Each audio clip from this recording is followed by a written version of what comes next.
Okay, so if they give me the so they're giving me the endpoints of the diameter, they're giving points that are across that go through the diameter.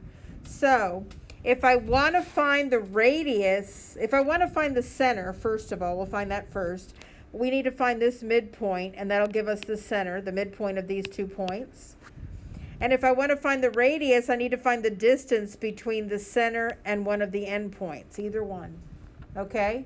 So you're going to have to do a midpoint and a distance one for each problem of these, but the next problems are very easy. All right, so we've got midpoint is average of the x's, average of the y's, which is 0, -3.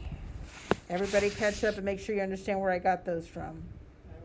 Now I need to find the distance between one of the endpoints and the center. It doesn't matter which endpoint you pick, you're going to get the same number.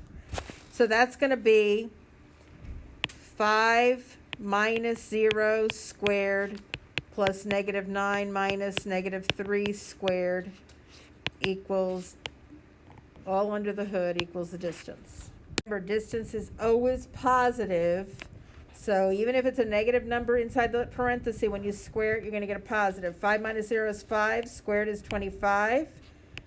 And -9 plus 3 is -6. Squared it is 36, all under the hood. So the radius is the square root of 61.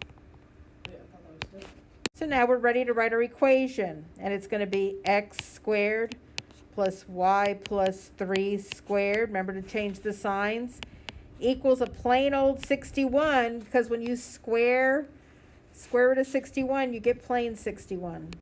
So the first thing you're going to tell me is, what is the center of the circle?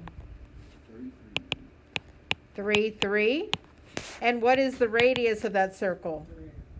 It is also 3, because this goes to 6, yes. And on your paper, it'll be much easier to see.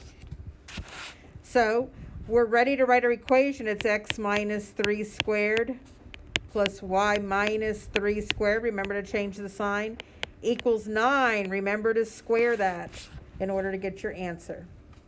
And then you're done.